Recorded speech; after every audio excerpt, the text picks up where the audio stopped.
In the year 1889, deep within the thick mist-veiled jungles of colonial India, a gunshot rang out, sharp, sudden, swallowed quickly by the wild silence that followed. A hawk shrieked high above the canopy, circling like a spirit of the skies. Below, among twisted vines and towering sal trees, Victor Hargrove moved with determined grace. Mid-40s, rugged, broad-shouldered, and dressed in pristine hunting attire, he carried himself like a man who believed the world owed him reverence. Victor wasn't merely on a hunting expedition. Born into British aristocracy, he had grown up with silver spoons, polished floors, and voices that never said no. But his pride had long outgrown his fortune. He came to this untamed land not just to claim animal trophies, but to stamp his mark into the jungle's very soil, to seek glory, legacy, something he could one day boast about across lavish parlors and whiskey halls. He was chasing a myth. That dominance over the wild was the final proof of manhood. He walked ahead of his two local guides, who moved silently behind him with the caution of those who understood the jungle's cruelty. Victor barely noticed their nervous glances or their subtle hesitations. His eyes were on the thickets, his rifle ready. Then, a rustle near a murky creek.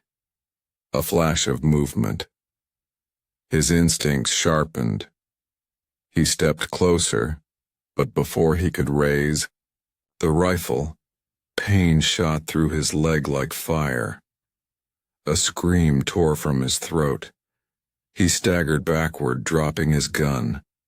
The world spun. His leg was swelling, flesh purpling fast. Whether it was a viper's fangs or the sting of a venomous jungle insect, he didn't know. But it didn't matter. His body was already betraying him. The guides panicked. One took off running into the green haze, not even looking back. The other hovered, terrified, mumbling in a language Victor didn't understand. Then he, too, fled, leaving the once mighty hunter alone in a place where no titles mattered, where the jungle didn't care for pedigree. Victor collapsed, breath short and ragged as the darkness surged over him like a rising tide. Not far from where he lay dying, in a quiet clearing beneath a ring of sal trees, stood a modest mud brick house. Its thatched roof sagged, but it stood, firm against time and storms. Chickens clucked as they wandered near the wooden fence. Inside the small compound, two children chased one another barefoot, their laughter ringing out like tiny bells of hope. Their mother, Mira, stood nearby, bundling firewood in a length of faded cloth. She was in her early 30s, skin sun-warmed, eyes dark and fierce with quiet endurance. Her movements were swift, practiced. She had no luxury for laziness. Once she had a husband, a man who loved her and promised her a different life. But the jungle had claimed him during a logging accident years ago, and the village, with its whispers and superstitions, had claimed the rest of her dignity. They called her cursed. They blamed her for her husband's death. Slowly, they exiled her, not with force, but with silence and suspicion, until she had no choice but to leave. But Mira didn't break. She raised her children in the forest's shadow, among wild dogs and howling winds. She taught them how to grow things in bad soil and how to sleep when the rain came through the roof. The world had tried to make her bitter.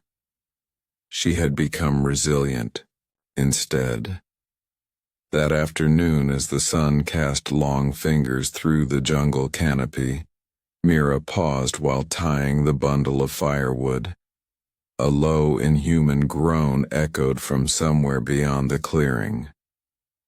She stiffened. Her children froze. Arav, her son, looked up at her with wide, cautious eyes.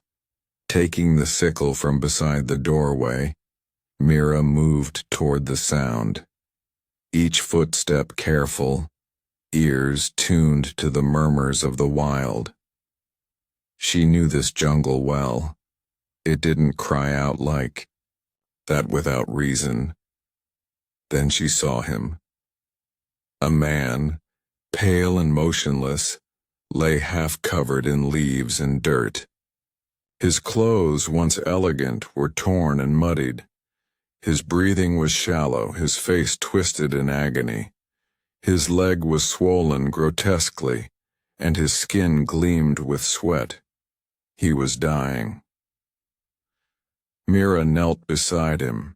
His lips moved faintly, but no words came.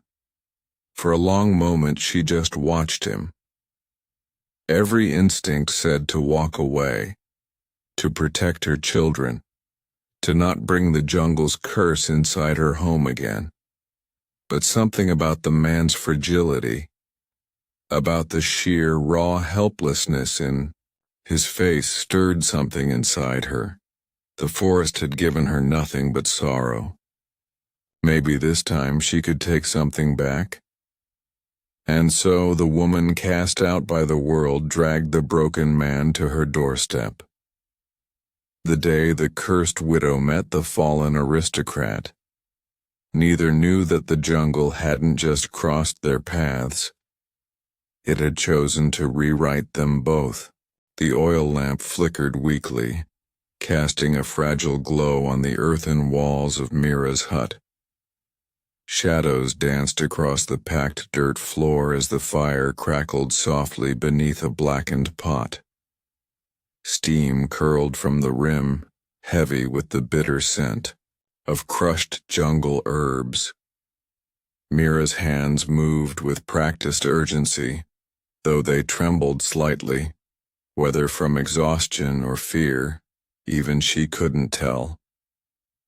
Before her, Victor lay motionless on a woven mat, his body soaked with sweat. Breath, ragged and face ghost pale, a deep wound snaked up his leg, raw and angry where the poison had taken hold. She dipped a cloth into the warm herbal mixture and began to clean the wound. The moment the rag touched his skin, Victor flinched, letting out a strained groan. He didn't wake, but his suffering filled the room like smoke. She could have left him there to die. It would have been easier, safer. The jungle would have taken him, just as it had taken her husband. No one would question it. No one would even know, but Mira stayed. Across the room, Lila, her daughter, sat quietly. The little girl wrung out another damp cloth and placed it gently on Victor's fevered forehead. Arav, older, stood watching silently from the doorway, eyes wary, arms crossed protectively over his chest. His gaze never left the stranger. He didn't trust him. Not yet. Night passed into day, and then another. Time slipped away in a rhythm of care and caution. Mira barely slept. She foraged for fresh roots at dawn, boiled herbs through the afternoon, and bathed Victor's body with cold cloths when his fever spiked. Arav helped gather water and firewood. Lila hummed softly whenever she sat near Victor, as though her little voice might anchor him to the living world. Victor drifted in and out of awareness. At times he muttered nonsense, Other times he clenched his teeth as if wrestling invisible pain. But slowly, inch by inch, life began to return. The first time he opened his eyes fully, the room spun, shapes blurred into one another, and a dull ache throbbed through his skull. He blinked several times, trying to focus. A woman's face hovered above him, strong, weathered, eyes dark as midnight. He rasped, "Who are you?" Mira didn't answer immediately. She set the cloth down and looked him over, checking his pulse with the back of her hand. Then she replied softly, "Alive. And so are you. For now." Victor struggled to rise, but his muscles betrayed him. He collapsed back onto the mat with a grunt.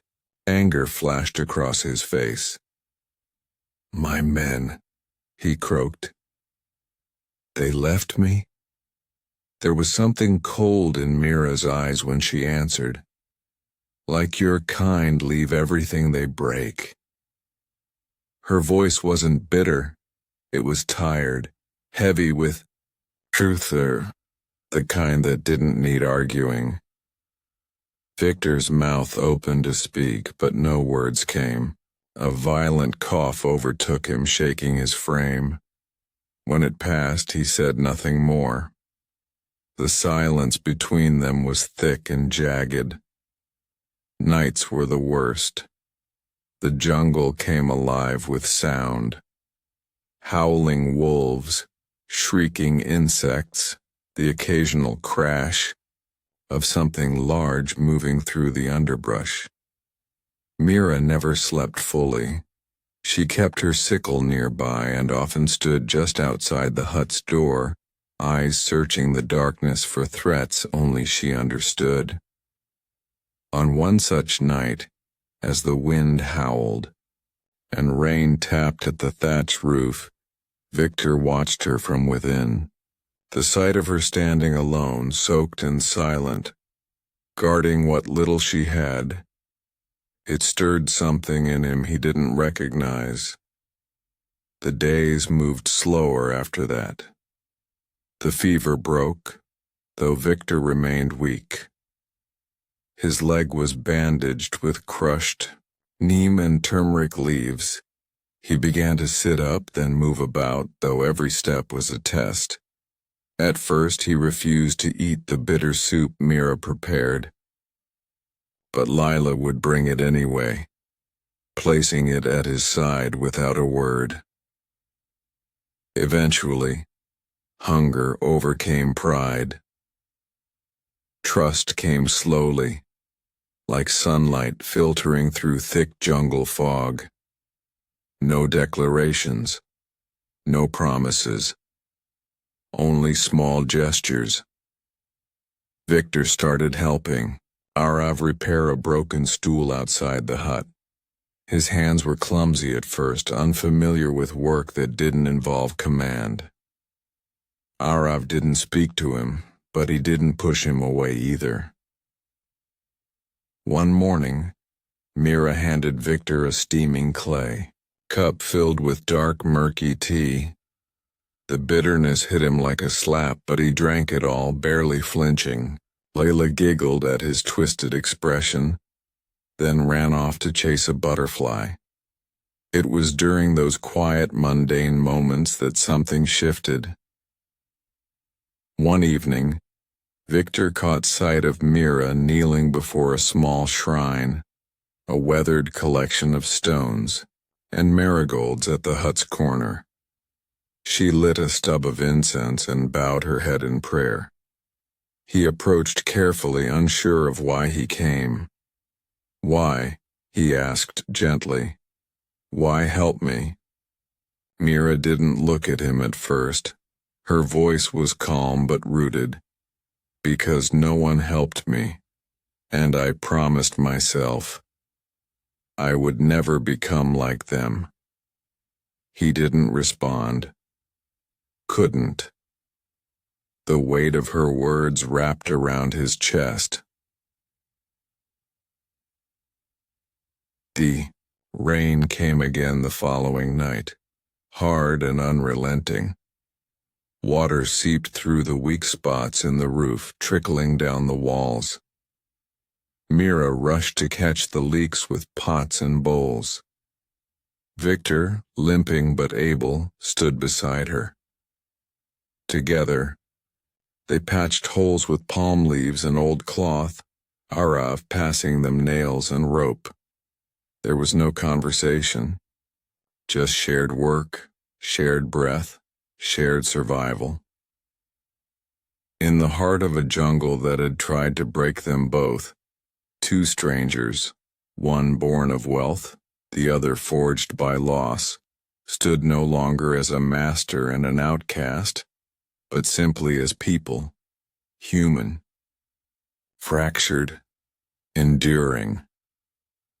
And though neither said it aloud, something inside them had already begun to mend. Victor stood beneath the towering sal trees, the wind tugging gently at the fabric of his now worn waistcoat. He was thinner, paler, but he stood, something that had once seemed impossible. His hunting rifle, once a symbol of arrogance and conquest, rested against his shoulder, restored but somehow humbler. He stared out toward the trail that led out of the jungle, back to the world he had come from, the world that had left him to die. Behind him, Mira packed a small cloth bundle with rice, dried herbs, and pieces of flatbread. Her movements were quiet, purposeful. She wrapped the bundle with care, then handed it to him without meeting his gaze. "When you go back," she said, her voice soft but unwavering, "remember who you were when you came." Victor didn't answer right away. His eyes flicked toward the children, Arav standing with his arms crossed, still protective, and Lila giggling as she chased a dragonfly near the trees. For a moment his chest tightened. He reached into his coat and pulled out a thick pouch, worn leather, heavy with coins and folded notes. He stepped toward Mira and held it out to her. "For your children. For you. Take it." Mira didn't move. Her expression shifted, surprise, then guardedness, then something colder. "I don't want charity," she said flatly. Victor didn't flinch. "It's not charity. It's—" He struggled to find the right word. His voice lowered. "A beginning." The jungle wind filled the silence between them. A bird called from deep within the canopy. Still she hesitated. Her eyes searched his face, not for lies, but for meaning. Slowly, her hand reached out and took the pouch. Narrator, VO. Money cannot repay kindness, but it can build doors where none existed. Victor didn't linger. He gave one last glance at the children, then at Mira. No words of goodbye. Just a slow nod. And then he turned toward the path and walked into the trees, his steps uncertain but steady. The jungle watched him go. Seasons changed. In a village miles away, tongues wagged as a polished carriage rolled past cracked mud roads. At the reins, a uniformed man guided the horses toward the jungle's edge where no one dared go. The back of the carriage opened and men began unloading wooden crates. Tools, medicines, clean linen, books, grain sacks. A small iron box bearing the seal of an English nobleman, and a letter. folded neatly, addressed to Mira. She unfolded it slowly. The words were simple, handwritten in unsteady strokes. You saved my life. Let me help rebuild yours. V.H. Arav looked up from a book in his lap. Who is it from? She didn't answer, just smiled faintly and tucked the letter into her sari. Days passed, then weeks. The hut no longer leaked when it rained. The roof had been reinforced with fresh timber and tar sheets. A new stove stood in the corner. A well had been dug nearby. The children, once shoeless and wary, now wore clean clothes and sat beneath the open sky, reading by sunlight. Lila traced the letters with her fingers. Arav read aloud to her, his voice steady and proud. Narrator, V.O. Victor didn't forget. He sent more than money. He sent dignity, land, education for the children, roofs that didn't leak, hope that didn't fade. Mira sat by the doorway, watching her children. The sun cast golden light across their faces. In her lap, another letter. This, one unopened. She didn't rush to read it. Her hands no longer trembled. Thousands of miles away across oceans and empires, Victor Hargrove stood in a London townhouse, older now.